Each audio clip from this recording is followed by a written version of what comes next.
A missing mother and a family in turmoil. We just drove all over and come up with nothing. Did you think that Beth was in danger? My gut told me there was something definitely wrong. What was Beth like as a mom? Beth was a great mom. She was a great person. Beth would never leave her kids. She was so devoted to her kids. I think it was pretty clear to the family that something bad had happened. He had not seen Beth, had not been with Beth. He didn't know where she was. There's just a whole lot of red flags going on with this guy. Yeah, I didn't take to him at all. What was it about him you didn't like? Just the way he talked and saying stuff about Beth. We uncovered some things that were very concerning. Those stains were analyzed by a crime lab and found that those stains came back to Beth Kutz. And that was the moment we absolutely knew that we needed to find Beth Kutz's body. Beth told me that she ain't gonna grow old to see the kids.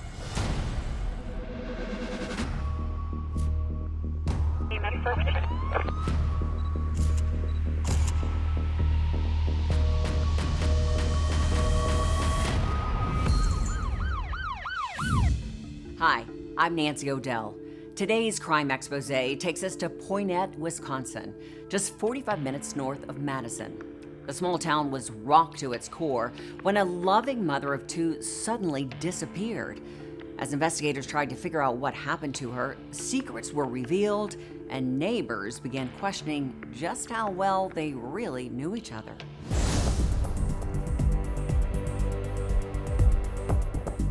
July 27th had started like every other day for 30-year-old Beth Kutz. She went to work at her manufacturing job and left around 3:15 p.m. But this day was different.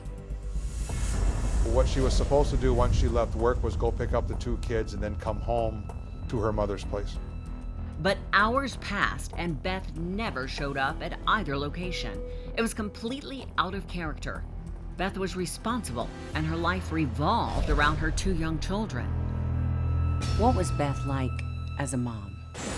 Beth was a great mom. She was a great person. Beth would never leave her kids. She was so devoted to her kids. When she didn't show up to get those kids that afternoon, I think it was pretty clear to the family that something bad had happened. My gut told me there was something definitely wrong, so we started driving around looking for her. As they approached Beth's workplace, they ran into her coworker, Greg. When they told him she was missing, he seemed worried and said he would join the search. They kind of, gave it the, hometown effort, looked around, tried to contact her, contacted some other mutual friends or folks like that she maybe was acquainted with. We just drove all over and come up with nothing. They even contacted local hospitals, but no one had any reports of her. After hours of searching, Greg saw an opportunity to get help. Greg Stahl actually pulled up to a state trooper on the interstate just outside of Poynette and had reported to the state trooper that not only he but the family were out looking for Beth Kutz and gave descriptions of what she would be driving. The trooper put out a bolo, which means be on the lookout, for Beth and the green Jeep Grand Cherokee she had borrowed from a friend.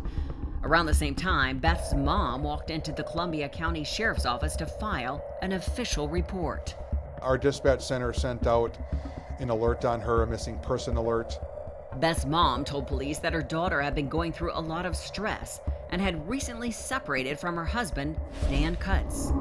About a week earlier on July 20th, she moved out of her house with Dan and she moved into her mother's house, which was on the other side of Poynette. In a small town where everyone knew each other's business, the news came as no surprise. Beth and Dan had been married for 9 years and had their fair share of issues. Yeah, when they got married, things were good for a while, and then they started getting a little shaky. Dan had dreams of becoming a farmer and bought a piece of land, but he had no idea how to make money. The couple quickly went into debt, And that's when everything started to fall apart. We knew that historically they were struggling financially. They were having their property repossessed. Matter of fact, that day on the 27th was the final date that the bank was taking over the property just south of Poynette. So there was financial problems in this family. But that wasn't all that plagued the marriage. There was some talk about infidelity. The tension between the couple had boiled over, and family encouraged a cooling off period. I thought, it was a good thing just to maybe split them up a little bit or separate a little while, and maybe things would come around. But the timing of the separation and Beth's sudden disappearance seemed coincidental, and investigators wanted to know if Dan was somehow responsible.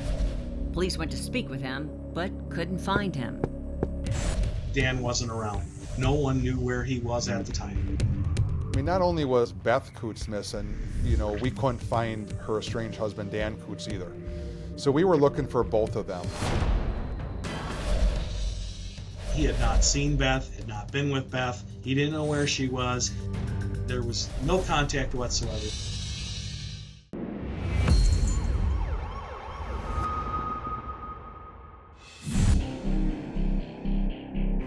Both Beth Kutz and her estranged husband Dan were missing. No one knew what happened to either until a 911 call came into the sheriff's office around 12:30 a.m. the next morning. Yeah, I'm coming down Highway CV and it just came over the tracks at the end of the airport. Okay. And it seems to be an inebriated man, kind of staggering along the side of the road. How about a quick description of him? Seemed to be a white male, I would say maybe 6 feet tall. Okay. The man turned out to be Dan Kutz. They asked him, what are you doing? And he said he was trying to get home. It was clear Dan had been drinking, and a deputy drove him to his brother's home. Detectives arrived a short time later to question him about Beth. Dan was upset and said he had no idea she was missing. He had not seen Beth, had not been with Beth. He didn't know where she was. There was no contact whatsoever. Dan told investigators that he loved his wife and was having a hard time dealing with their recent breakup. He said he hadn't slept or eaten in 2 days. He was cooperative, and with no evidence that he had been involved in any crime, investigators left and the search for Beth continued. Now we're within, about 12 hours of Beth missing, and all these things are happening, and they're happening pretty quickly. Beth's still not found. Her vehicle is still not anywhere to be found. We're out doing, good old-fashioned police work, and we're interviewing people, we're talking to people. A friend of Beth's suggested that police look at a man named Daryl. He was the guy that Beth had an affair with. This wasn't recent in close proximity to the time she went missing, but it's still a concern for ours. It's still a red flag, and we have to eliminate everybody. According to friends, Daryl had fallen hard for Beth and was upset when she decided to end the affair. I think Daryl wanted it to continue, and when Beth had called it off, there was information that Daryl was not happy about that. Police went to speak with Daryl. He said he hadn't seen Beth in a while and was in a new relationship. He claimed that the day Beth went missing, he was with his new girlfriend and her family. He wasn't even in the area, had an alibi that was accounted for, his presence accounted for, not anywhere even in Columbia County during this time. But Daryl wasn't the only one Beth had an affair with. Investigators were told that she had recently started seeing someone else, and they soon discovered that Beth's new love had some secrets of his own. I didn't know it until the day she came up missing, that she was seeing this guy. Yeah, I didn't take to him at all. There's just a whole lot of red flags going on with this guy.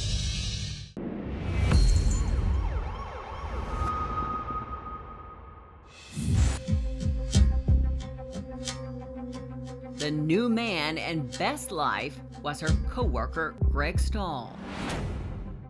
Greg is one of two people who reported Beth missing on that day. Greg told police that he was her boyfriend and that they had been in a relationship for a few months. It was news to her brother. I didn't know it until the day she came up missing, that she was seeing this guy, and yeah, I didn't take to him at all. What was it about him you didn't like? Just the way he talked and saying stuff about Beth and that they've been together for a while. Police said Beth's brother believed that something seemed off about Greg. We started looking into Greg, and we uncovered some things that were very concerning. We learned over time that he had some type of law enforcement job in another state prior to coming to Wisconsin. Detectives learned that Greg had moved to the area from Arizona after being fired from his job at a local sheriff's office. He had utilized law enforcement records to inappropriately. There's just a whole lot of red flags going on with this guy. Detectives now wondered if Greg had made their relationship into more than it actually was. Had she disappeared after rejecting him?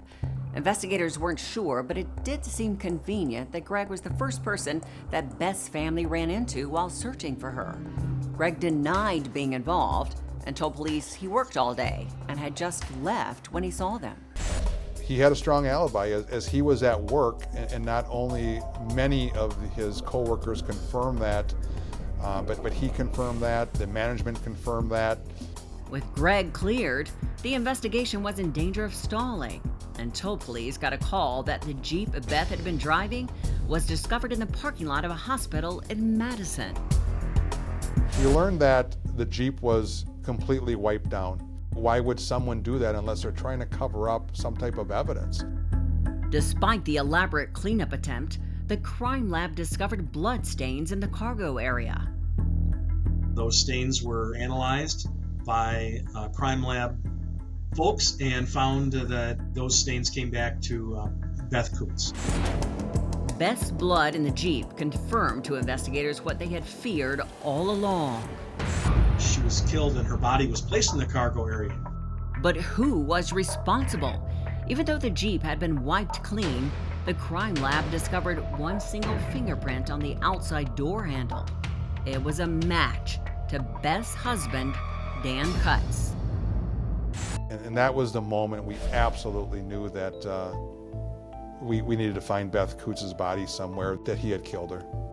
Suddenly, everything from the first hours of the investigation started to make sense. Well, this is why he's walking on the road. He was with her. He was in that vehicle. He parked that vehicle in the hospital ramp, and he started walking back towards family, and that's when he was found by the Dane County Sheriff's Office. Dan Kutz was now the prime suspect in Beth's murder. Investigators broke the news to her family. They were in shock. No one could believe Dan was capable of murder. But Beth's brother told detectives that she had mentioned some odd behavior by Dan in the weeks leading up to her disappearance. He was following her around a lot to work, from work. He was stalking her more or less, even when she was, when she moved out, moved in with my mom, he'd hang around. Across the road there was an open field with tall grass, and he'd park there and watch. Beth had told her mom that she was worried how Dan would react when she moved out. She said she was calling the police to come with her to get her belongings. Investigators found the recording of that call. What about if I did this tonight, if you went over there with me, kept the peace, I got my clothes and stuff, and tomorrow I went up and got a restraining order on him because he's threatened me and stuff, and I'm worried about the kids, I'm worried about myself.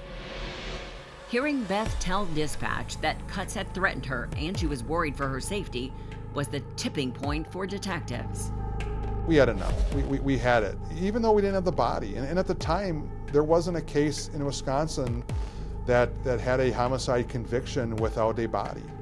But we had enough. We knew that Dan had done it. It was pretty clear. Everybody knew that he had done it, and the arrest needed to be made. Dan Kutz was arrested and taken into police custody. When detectives confronted him with the evidence, his story suddenly changed. And what was his new version of events?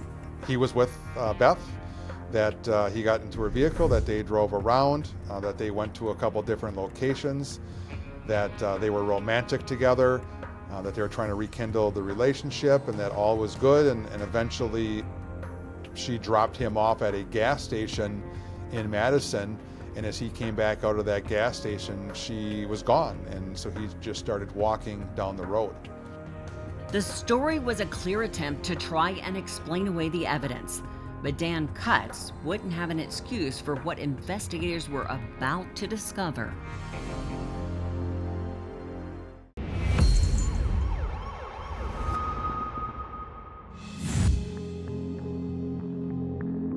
When Dan Kutz was taken into custody, investigators went through their usual process of collecting personal items. They removed his clothing, his jewelry, and it was noticed suspicious staining, suspected blood on the backside of his watch band. The state crime lab analyzed the stain and concluded it was in fact blood, and it didn't belong to him. That was Beth Kutz's blood on the inside of Dan Kutz's watch band. It was the evidence prosecutors needed when they went to trial 6 months later. Dan Kutz was found guilty of first-degree intentional homicide. Beth's brother still has a hard time understanding what happened.